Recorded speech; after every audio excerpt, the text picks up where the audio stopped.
ان کے بیٹیوں کو طلاق دے دی گئی، حضور پاک صلی اللہ علیہ وسلم کو زہر دینے کی کوشش کی گئی، مکے سے باہر کر دیا گیا، آپ صلی اللہ علیہ وسلم کو ہر طرح کے آپ صلی اللہ علیہ وسلم کو تکلیفیں دی گئی، صحابہ کرام کو دی گئی۔ ان تمام چیزوں کو انہوں نے کیوں برداشت کیا؟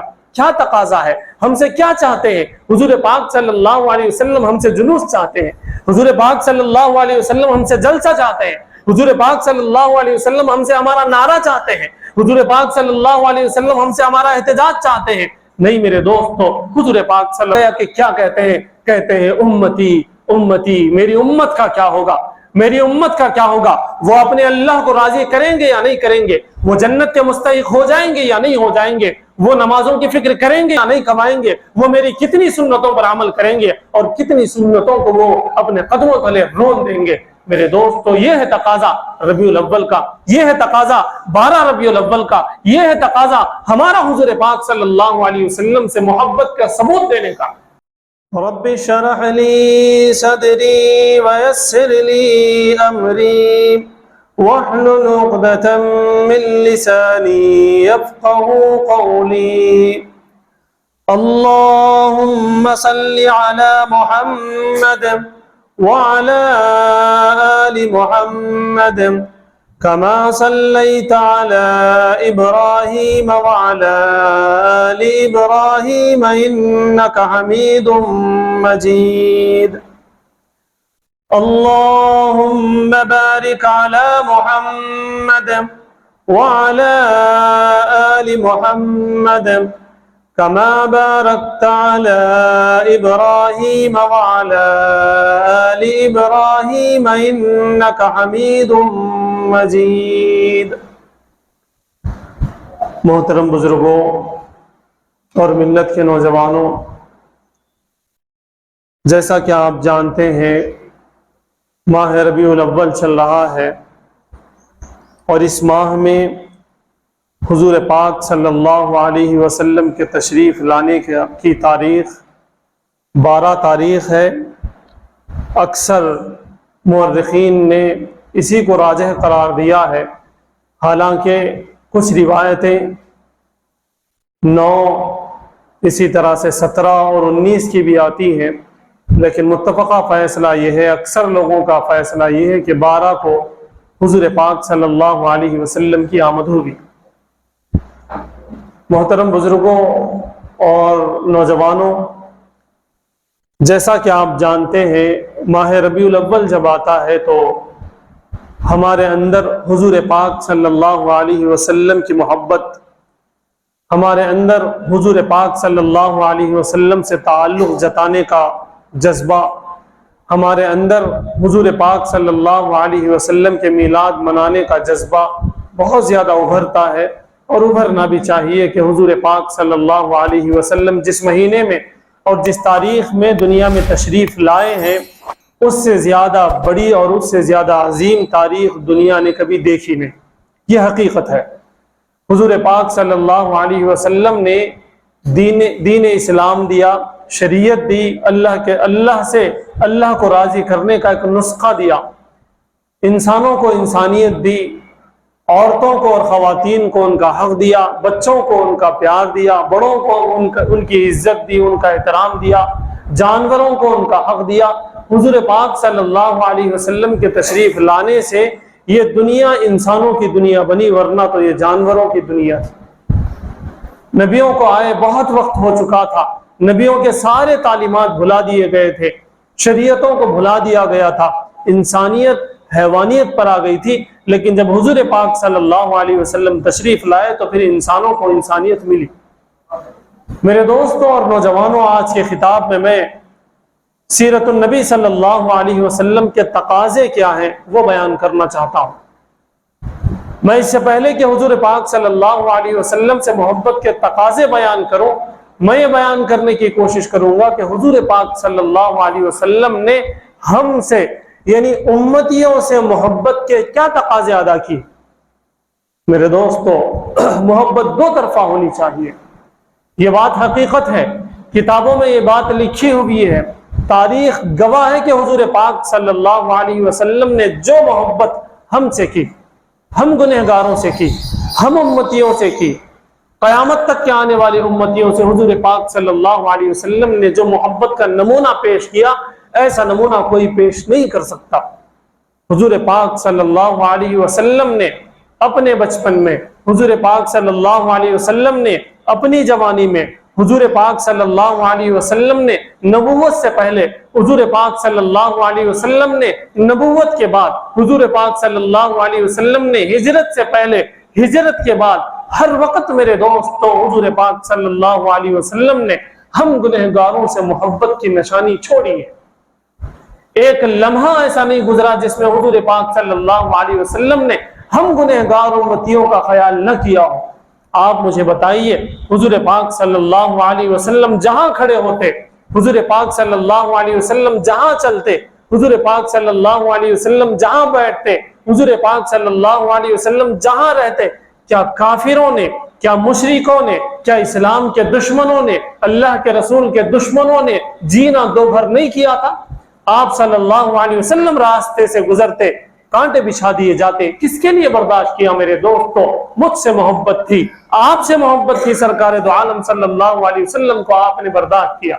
آپ پر کچرا پھینکا گیا، کس کے لیے برداشت کیا؟ ہمارے لیے برداشت کیا کہ میں برداشت کروں گا تو میری امتیوں تک دین پھیلے گا، دین پہنچے گا، ورنہ وہ جہنم میں جائیں گے۔ اس لیے حضور پاک صلی اللہ علیہ وسلم نے برداشت فرمایا۔ آپ ایک جگہ سے گزر رہے تھے، اوپر سے پتھر پھینک کر آپ کو ختم کرنے کی ناپاک کوشش کی گئی، آپ نے برداشت کیا۔ کیا آپ کو معلوم نہیں ہوتا تھا کہ کس نے کچرا پھینکا، کس نے کانٹے بچھا دیے، کس نے پتھر ڈالنے کی کوشش کی؟ کیا آپ صلی اللہ علیہ وسلم کو معلوم نہیں تھا کہ کس نے زہر دینے کی کوشش کی؟ حضور پاک صلی اللہ علیہ وسلم کو وحی کے ذریعے سے ساری چیزیں معلوم ہوتی، لیکن حضور پاک صلی اللہ علیہ وسلم نے کوئی کارروائی نہیں کی۔ کیوں؟ اس لیے کہ یہ دین پھیلتا جائے، یہ اسلام پھیلتا جائے، آنے والے ساری امت تک یہ اسلام پھیلے۔ مجھ سے اور آپ سے میرے دوستو حضور پاک صلی اللہ علیہ وسلم کو محبت تھی، اس لیے انہوں نے یہ چیزیں برداشت کی۔ میں آگے بڑھ کر کہوں، حضور پاک صلی اللہ علیہ وسلم کے جو صحابہ کرام تھے، کیا آپ نہیں جانتے کہ ان کے اوپر کتنی تکلیفیں پیش کی گئی؟ حضور نے ہم سے محبت کی، پھر صحابہ نے بھی حضور سے محبت یوں فرمائی کہ ہم تک دین پھیلے، یہاں تک سنتیں آ جائیں، یہاں تک قرآن باقی رہے، یہاں تک حدیث باقی رہے، ساری چیزیں یہاں تک باقی رہے۔ اس لیے میرے دوستو حضور پاک صلی اللہ علیہ وسلم کے قدم بقدم صحابہ کرام نے ساتھ دیا۔ صحابہ کرام کو اپنی جائیدادوں سے دور ہونا پڑا۔ حضرت مصعب بن عمیر رضی اللہ تعالیٰ عنہ کے بارے میں آتا ہے کہ وہ بڑے مالدار تھے، جس گلی سے وہ گزرتے اتنا تیز، اتنا زبردست وہ عطر لگاتے کہ 8 دن تک وہ گلی مہکتی رہتی تھی، اتنے وہ مالدار تھے۔ ان کے بارے میں یہ بھی بات آتی ہے کہ 200 درہم کے 2 جوڑے روزانہ پہنا کرتے تھے۔ ایک جوڑا جب پہنتے تو زندگی میں دوسرے جوڑے کا مقام نہیں آتا، اس کا نمبر نہیں آتا، اتنے وہ مالدار تھے، اتنا ان کے پاس مال تھا۔ لیکن جب انہوں نے اسلام قبول کیا، حضور پاک صلی اللہ علیہ وسلم کے دین کو قبول کیا، حضور پاک صلی اللہ علیہ وسلم کو اپنا رسول مانا، اپنا عاشق مانا، اپنا نبی مانا، تو میرے دوستو ان کی والدہ نے ایک ٹاٹ کا کپڑا ان پہ پھینک دیا اور ان کو گھر سے باہر کر دیا، ساری جائیدادوں سے ان کو بے دخل کر دیا گیا۔ ایسے اور بہت سارے صحابہ کرام ہیں جنہوں نے اپنے جائیدادیں چھوڑ دی، جنہوں نے اپنے باغات چھوڑ دیے۔ بعض صحابہ کرام تو ایسے ہیں کہ ان کو اپنی بیویوں کو طلاق دینا پڑا دین کے خاطر، اسلام کے خاطر۔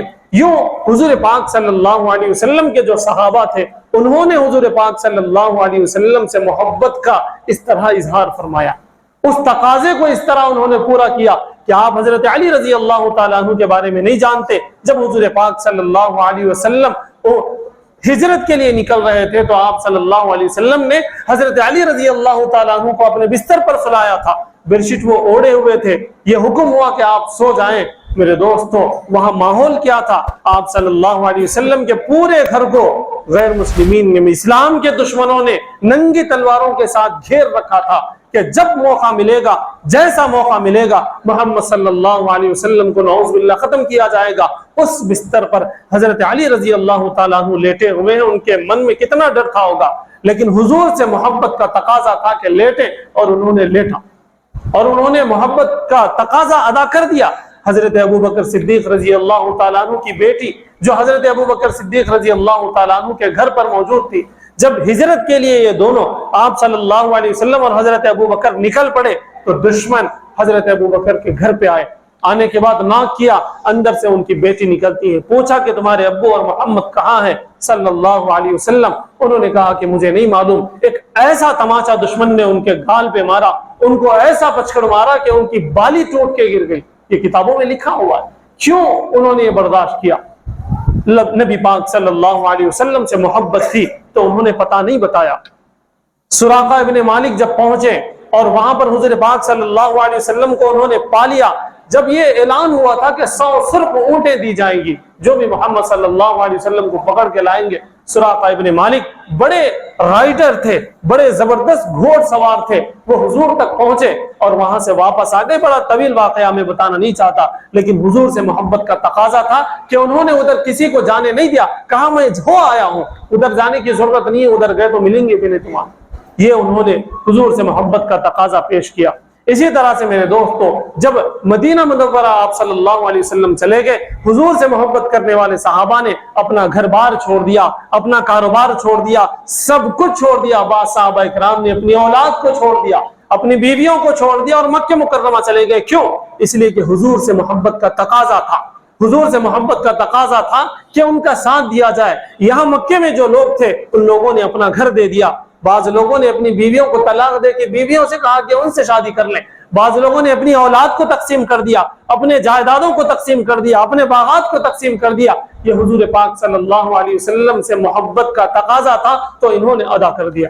میرے دوستو, حضور پاک صلی اللہ علیہ وسلم نے ہم سے محبت کا تقاضا جو تھا اس کو ادا کیا. صحابہ کرام نے جو حضور پاک صلی اللہ علیہ وسلم سے محبت کا تقاضا تھا وہ ادا کیا.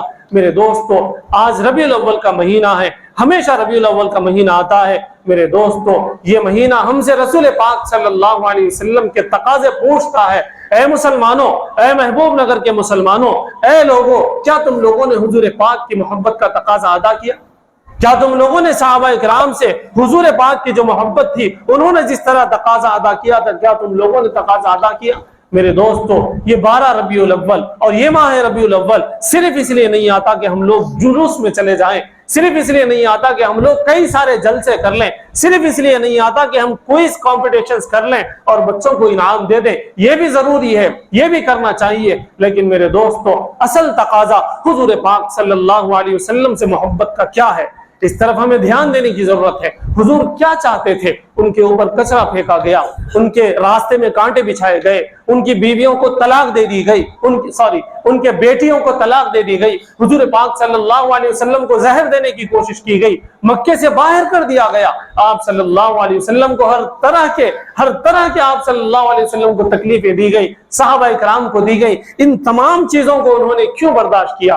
کیا تقاضا ہے؟ ہم سے کیا چاہتے ہیں؟ حضور پاک صلی اللہ علیہ وسلم ہم سے جلوس چاہتے ہیں, حضور پاک صلی اللہ علیہ وسلم ہم سے جلسہ چاہتے ہیں, حضور پاک صلی اللہ علیہ وسلم ہم سے ہمارا نعرہ چاہتے ہیں, حضور پاک صلی اللہ علیہ وسلم ہم سے ہمارا احتجاج چاہتے ہیں. نہیں میرے دوستو, حضور پاک صلی اللہ علیہ وسلم نے اپنے آخر وقت میں جب آپ پردہ فرمانے والے تھے, ان سنا گیا کہ کیا کہتے ہیں امتی امتی, میری امت کا کیا ہوگا, میری امت کا کیا ہوگا؟ وہ اپنے اللہ کو راضی کریں گے یا نہیں کریں گے؟ وہ جنت کے مستحق ہو جائیں گے یا نہیں ہو جائیں گے؟ وہ نمازوں کی فکر کریں گے یا نہیں کریں گے؟ وہ میری طرح دیکھیں گے یا نہیں دیکھیں گے؟ وہ میری طرح کمائیں گے یا نہیں کمائیں گے؟ وہ میری کتنی سنتوں پر عمل کریں گے اور کتنی سنتوں کو وہ اپنے قدموں تلے رون دیں گے؟ میرے دوستو, یہ ہے تقاضا ربیع الاول کا, یہ ہے تقاضا 12 ربیع الاول کا, یہ ہے تقاضا ہمارا حضور پاک صلی اللہ علیہ وسلم سے محبت کا ثبوت دینے کا. جان کر دیکھ لیں, آج ہم دیکھ لیں کہ ہم نے نگاہیں کس کے جیسا استعمال کیا, آج ہم دیکھ لیں کہ ہم نے زبان کس کی طرح ہم نے استعمال کی, آج ہم اپنے پارٹس آف باڈی کو کس طرف لے جا رہے ہیں, ہمیں کون پسند ہے, ہم کس کے فالوور ہیں. میرے دوستوں اور نوجوانوں, 12 ربیع الاول ہر سال آتا ہے اور یہ کہہ کے جاتا ہے کہ اے مسلمانوں سدھر جاؤ, اے نوجوانوں جس کو فالو کرنا ہے اسی کو فالو کرو. میرے دوستو, کل قیامت کے دن, کل قبر کے گڑھے میں اگر حضور پاک صلی اللہ علیہ وسلم کو ہمارا چہرہ بتایا جائے اور پوچھا جائے, ہم سے پوچھا جائے گا کہ من ھذا الرجل, بتائیں یہ کون ہے, اس وقت میرے دوستو اگر میرے اور آپ کے پیارے آقا محمد رسول اللہ صلی اللہ علیہ وسلم ہمارے کرتوتوں کی وجہ سے, ہمارے سنتوں کو چھوڑنے کی وجہ سے، ہمارے نمازوں کو چھوڑنے کی وجہ سے، ہمارے اپنے والدین کو ستانے کی وجہ سے، ہمارے نگاہوں کے غلط استعمال کرنے کی وجہ سے، ہمارے زبان کے غلط استعمال کرنے کی وجہ سے آپ صلی اللہ علیہ وسلم چہرہ پھیر لیں، تو آپ بتائیے ہمارا کیا درگت ہوگی، ہمارا کیا حال ہوگا؟ جب تک ہم حضور پاک صلی اللہ علیہ وسلم کی سنتوں کے تقاضوں کو، حضور پاک صلی اللہ علیہ وسلم کی محبت کے تقاضوں کو پورا نہیں کریں گے، میرے دوستو، وہ راستہ قبر کا راستہ، وہ راستہ پلسرات کا راستہ، وہ راستہ جنت کا راستہ میرے دوستو آسان نہیں ہو سکتا۔ یہ تقاضا ہے سیرت النبی صلی اللہ علیہ وسلم کا، یہ تقاضا ہے 12 ربیع الاول کا، یہ تقاضا ہے ماہ ربیع الاول کا کہ ہم اپنے آپ کو بدل دیں، ہم حضور کے سنتوں پر چلنے والے بنے، ان سے محبت کرنے والے بنے، ان کے لیے قربانیاں دینے والے بنے۔ میرے دوستو، ہمیں گھر قربان کرنے کی ضرورت نہیں ہے، آج ہمیں اپنا باغ قربان کرنے کی ضرورت نہیں ہے، آج ہمیں 5 وقت کے لیے 10-10 منٹ قربان کرنے کی ضرورت ہے، آج ہمیں اپنے سگے والدین سے اچھے انداز سے بات کرنے کی ضرورت ہے، ان کی خدمت کرنے کی ضرورت ہے، بچوں کے ساتھ شفقت کرنے کی ضرورت ہے، پڑوسیوں کے ساتھ اچھا معاملہ کرنے کی ضرورت ہے۔ یہی سنتیں ہیں جن کو لے کر حضور پاک صلی اللہ علیہ وسلم آئے ہیں، اور آپ صلی اللہ علیہ وسلم سے محبت کا تقاضا یہی ہے کہ روٹین ہم حضور پاک صلی اللہ علیہ وسلم کی سنت کے مطابق کر لیں۔ میرے دوستو، اللہ تعالیٰ سے ہم دعا کرتے ہیں، آپ بھی دعا کریں اور کوشش کریں کہ ہم سنتوں پر عمل کرنے والے